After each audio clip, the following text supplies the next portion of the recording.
Hello les amis, c'est Mitsu 3D. Aujourd'hui, pas un tuto, pas une review, mais une vidéo de fusion en temps réel. J'ai une problématique, je vous la montre, je la fais en temps réel et vous prenez ce qui...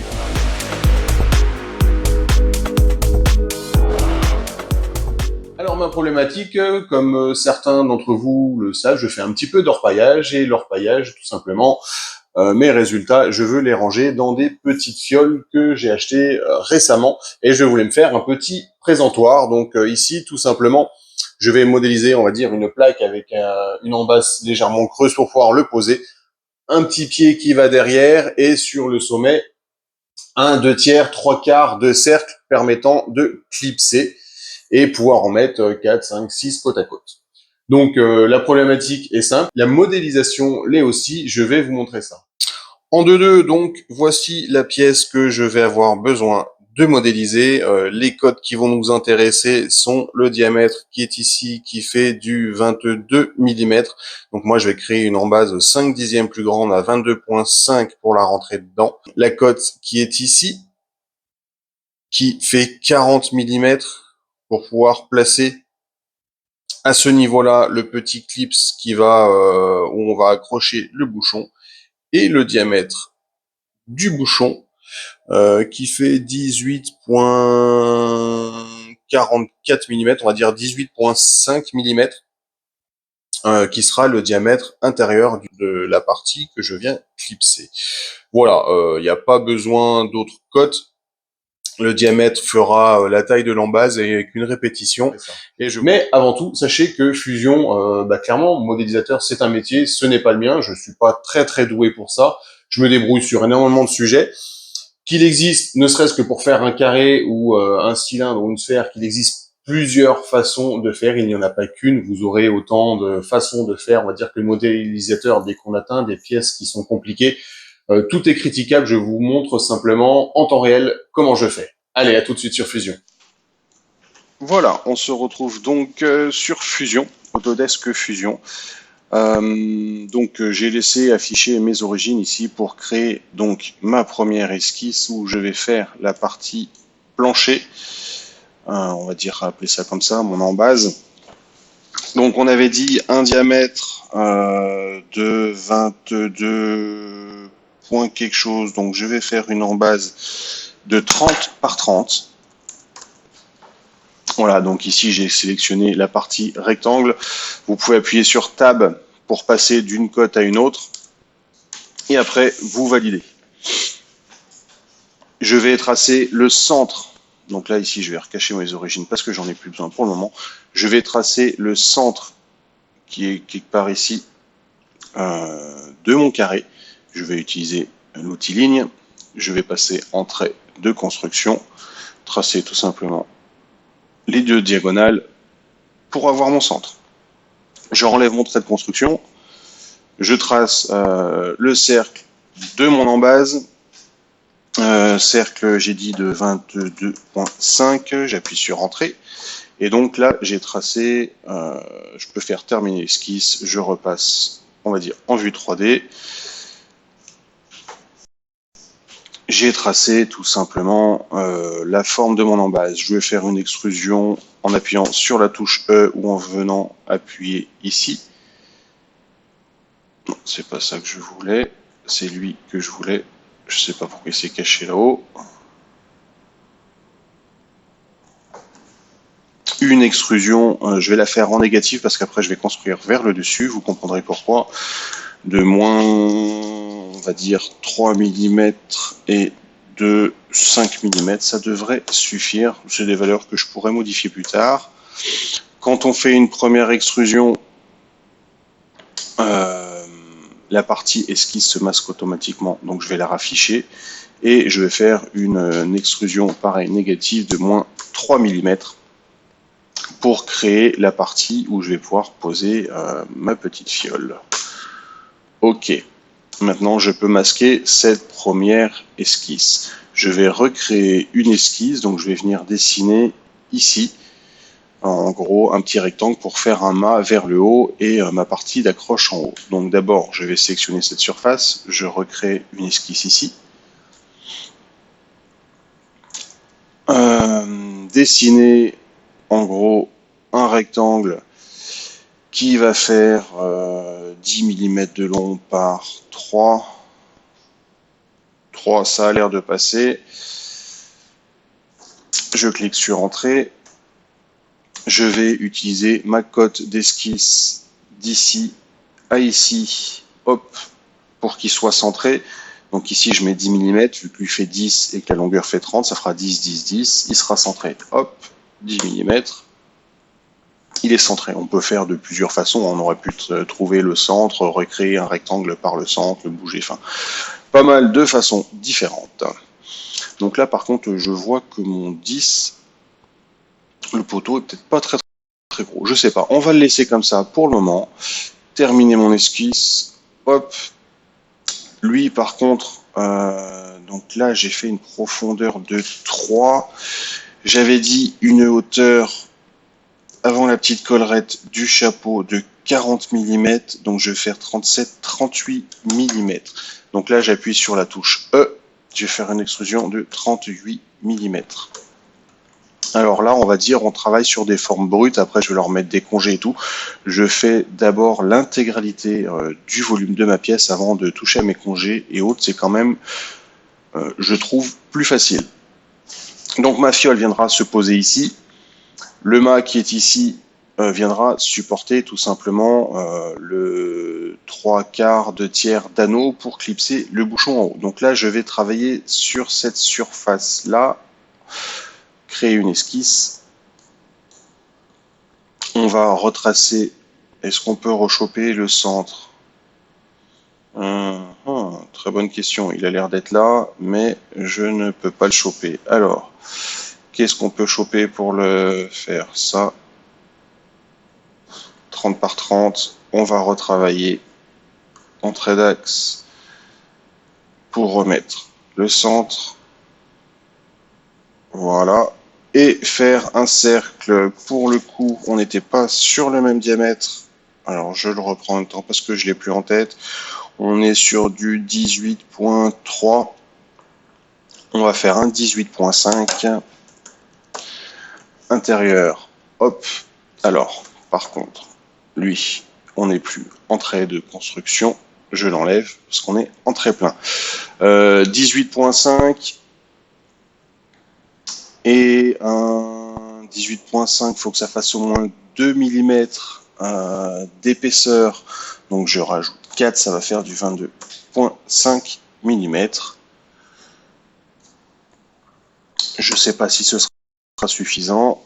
Je suis encore en trait de construction, j'ai oublié de les enlever.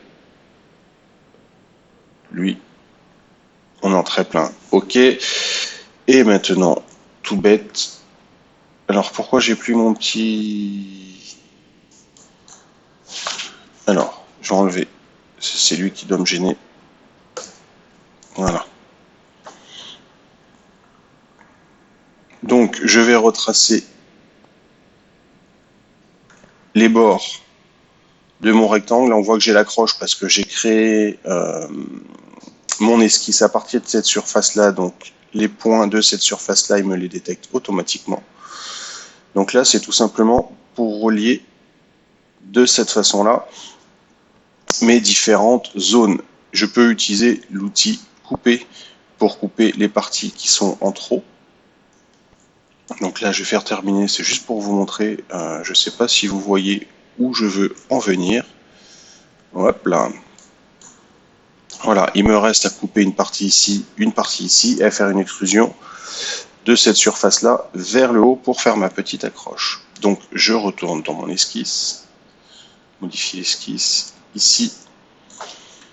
Je veux environ un petit millimètre d'accroche. Donc, je vais aller chercher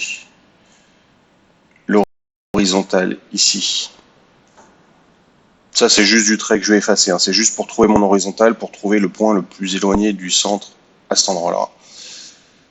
Je vais tracer un trait vertical et une distance de 1 mm ici que je recopie sur le trait d'axe intérieur. Voilà, c'était juste pour trouver ce point-là, pour avoir une accroche de 1 mm quand je viens emboîter mon capuchon qui va prendre cette partie-là. J'aurais pu le faire à l'œil, mais bon, j'aurais pu mettre beaucoup trop ou beaucoup moins. Je pense qu'un millimètre est une bonne valeur. Maintenant, il me reste à tracer un trait qui passe par là. Donc, vous le voyez à 63,1 degrés. Je vais juste le prolonger pour qu'il traverse entièrement les deux cercles. Voilà, ça fait beaucoup de traits de construction. Là, on sélectionne le ciseau. Je efface tous les traits qui ne servent à rien. Hop. Là, j'enlève le ciseau, je fais un double clic sur ces deux parties-là, un petit supre. Hop. Pour vous montrer, par exemple, l'outil symétrie, donc je vais tracer un trait vertical de mon centre. Je valide. L'outil symétrie de quel objet? De lui par rapport à lui. Et il me le trace ici de l'autre côté. Je fais OK. Et voilà. Je peux utiliser l'outil couper. Hop là, j'ai pas coupé. Le bon, c'est mon PC qui rame un peu.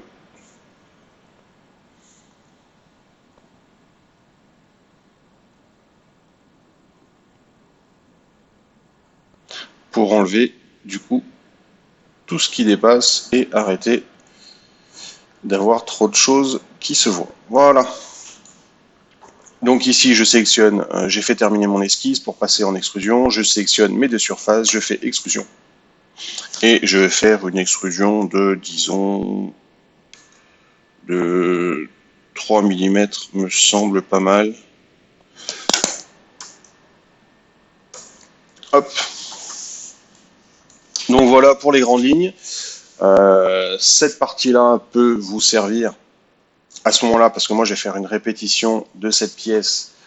Je vais d'abord essayer de l'imprimer pour valider que déjà ça tient, que mon pot il fonctionne dedans. Là, la partie qui fait peur, soit je l'imprime sur cette surface-là. Déjà, je vais avoir des supports ici, en soi, c'est pas méchant. Mais la partie qui va être fragile, ça va être le poteau, parce qu'on va avoir des liaisons intercouches dans ce sens-là, qui peut éventuellement casser. Soit je l'imprime sur cette partie-là, pour avoir un poteau qui est très solide.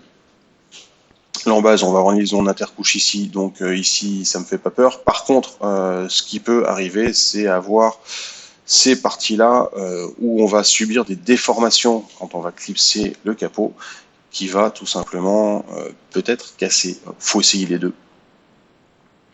Clairement, là, sans essayer, je peux difficilement me prononcer. Pour vous montrer la fin, donc moi je vais finir mes tests, mais pour vous montrer la fin, on va faire un réseau rectangulaire. Réseau rectangulaire, type d'objet, le corps, l'objet c'est lui, c'est mon corps 15. Un axe dans lequel je veux le répéter dans ce sens-là, donc on va sélectionner l'axe rouge. Hop, mes répétitions, j'en veux 6. Et la distance, on va la faire augmenter jusqu'à avoir le voulu. Je sais plus comment ça marche en termes de dimensionnement par rapport aux 30 mm d'origine. Est-ce qu'on va arriver sur un... Là, je pourrais m'arrêter là. Vous voyez qu'on a un chevauchement. D'ailleurs, c'est ce que je vais faire. Ça me paraît plutôt pas mal. On a un chevauchement, on va dire, d'un petit millimètre des pièces. Donc les pièces seront proches, mais pas trop. Là, j'ai tout simplement à faire... Hop. 645. Mon ordi RAM.